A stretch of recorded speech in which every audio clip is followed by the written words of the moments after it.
Nagercoil style வறுத்தரைச்ச மீன் குழம்பு எப்படி பண்ணதுன்னு பார்க்க போறோம். நீங்க என்னோட சேனலை ஃபர்ஸ்ட் டைம் பார்க்குறீங்கன்னா சப்ஸ்கிரைப் பண்ணுங்க, லைக் பண்ணுங்க, காமெண்ட் பண்ணுங்க, ஃப்ரெண்ட்ஸ் அண்ட் ஃபேமிலிஸ் கூடயும் ஷேர் பண்ணுங்க. இன்னைக்கு நாகர்கோவில் ஸ்டைல்ல ஒரு வறுத்தரைச்ச மீன் குழம்பு எப்படி பண்ணதுன்னு பார்க்க போறோம். அதுக்கு ஒரு மசாலா ப்ரிப்பேர் பண்ண போறோம்.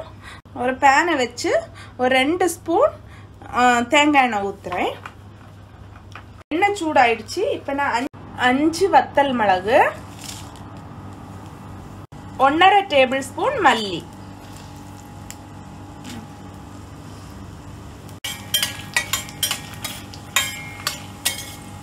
கால் டீஸ்பூன் வெந்தயம், 1/2 டீஸ்பூன் ஜீரகம்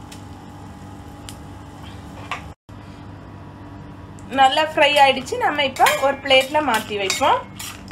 இப்போ இது ஆறட்டும். அந்த டைம்ல நம்ம தேங்காவை வறுத்து எடுத்துடலாம். ஒரு 3 ஸ்பூன் நம்ம திருவின தேங்காய் போடுறோம்.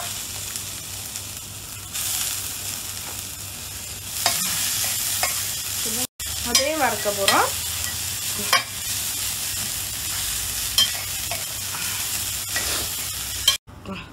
4 பல்லு வெளுத்துள்ளி, 1 பிடி சின்ன உள்ளி, தோல் எடுத்த உள்ளி, ஒரு சின்ன துண்டு இஞ்சி அதை அரிஞ்சு வச்சிருக்கு. இப்போ கோல்டன் ப்ரௌன் கலர் ஆனதுடனே ஆஃப் பண்ண போகிறோம். நம்ம அது வரைக்கும் நம்ம இதை ஃப்ரை பண்ணோம். தேங்காய் கோல்டன் ப்ரௌன் ஆயிடுச்சு. நம்ம இதை மிக்சியில் மாற்றி நம்ம அரைச்சி எடுக்க போகிறோம். ஃபைன் பேஸ்ட்டாக அரைச்சி எடுக்க போகிறோம். இப்போ இதான் ஃபைன் பேஸ்ட்டாக அரைச்சி எடுக்க போகிறோம். மீன் குழம்பு பண்ணதுக்காக நான் ஒரு மண் சட்டி எடுத்துருக்கேன். நான் இப்போ 3/4 கிலோ மீன் எடுத்துருக்கேன். இது வெள மீனாகும். எங்கள் ஊரில் இதை வெள மீனுன்னு தான் சொல்லுவாங்க. நல்ல டேஸ்ட்டாக இருக்கு இந்த மீன். மேலே இருக்க சிதலெல்லாம் எடுத்துட்டு நல்லா நீட்டாக கழுவி எடுத்து வச்சுருக்கேன்.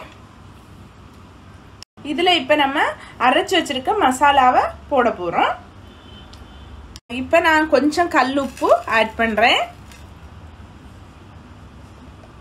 மீன் குழம்புக்கு கல்லுப்பு தான் நல்லா இருக்கும். ஒரு 1/4 டீஸ்பூன் மஞ்சள் பொடி போடுறேன். இப்போ நம்ம அரைச்சி வச்சிருக்க மசாலாவை இது கூட ஆட் பண்ண போகிறோம்.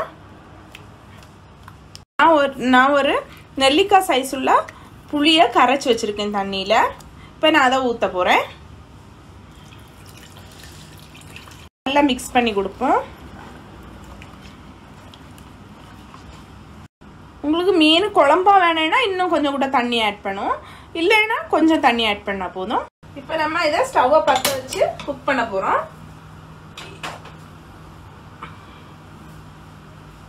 மூடி வச்சு க்ளோஸ் பண்ணி வைப்போம். ஒரு 8 to 10 மினிட்ஸ் நம்ம இதை குக் பண்ண எடுப்போம்.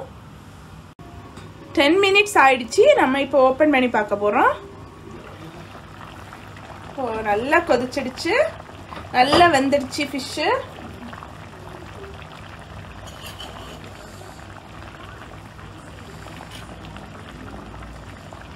இப்போ நான் இதுக்கு தாளிச்சு ஊற்ற போகிறேன். தாளிக்கிறதுக்காக தாளிப்பு கரண்டி வச்சிருக்கேன். தீல இருந்து மாற்றி வச்சாச்சு. என்னன்னா இது கொதிச்சுட்டே இருக்கு. ஏன்னா இந்த மண் சட்டியில் இருக்க நல்ல சூடு இருக்கு, அதனால நல்லா கொதிச்சுட்டே இருக்கு. தாளிப்பு கரண்டியில் நம்ம கொஞ்சமாக தேங்காய் எண்ணெய் ஊற்ற போகிறோம். இதில் கொஞ்சம் கடுகு போட போகிறோம். கடுகு போட்டுன அப்புறமா கொஞ்சம் ஜீரகம், ஒரு 2 வத்தல் மிளகு, 2 சின்ன உள்ளியா பொடியாக நறுக்கி அதில் போட போகிறோம். இது போட்டால் நல்ல ஸ்மெல்லு வரும், அதுக்காக நம்ம போட போகிறோம். சின்ன உள்ளி நல்லா பொரியணும். பொரிஞ்ச அப்புறமா கருவேப்பிலை போட போகிறோம். நல்லா ஃப்ரை ஆயிடுச்சு ஆனியன். இப்போ நம்ம கருவேப்பிலை போட போகிறோம்.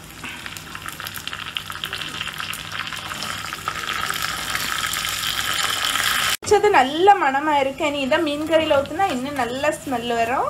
அதுக்காக டேஸ்ட்டும் நல்லா சூப்பராக இருக்கும். நம்ம இதை மீன் கறியில் ஊற்ற போகிறோம்.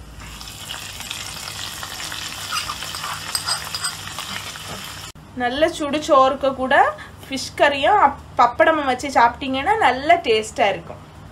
கூடவே ஒரு பொரியலை வச்சு சாப்பிட்டீங்கன்னா நல்ல டேஸ்டா இருக்கும். இப்போ நம்ம மீன் கறியை டேஸ்ட் பண்ண போறோம். கையில ஊத்தி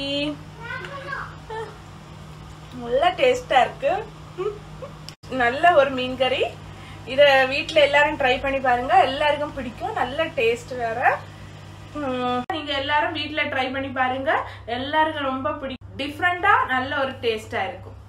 இது மாதிரியே ஒரு சூப்பரான ரெசிபியோட உங்களை வந்து மீட் பண்றது வரையும் பாய். Thanks for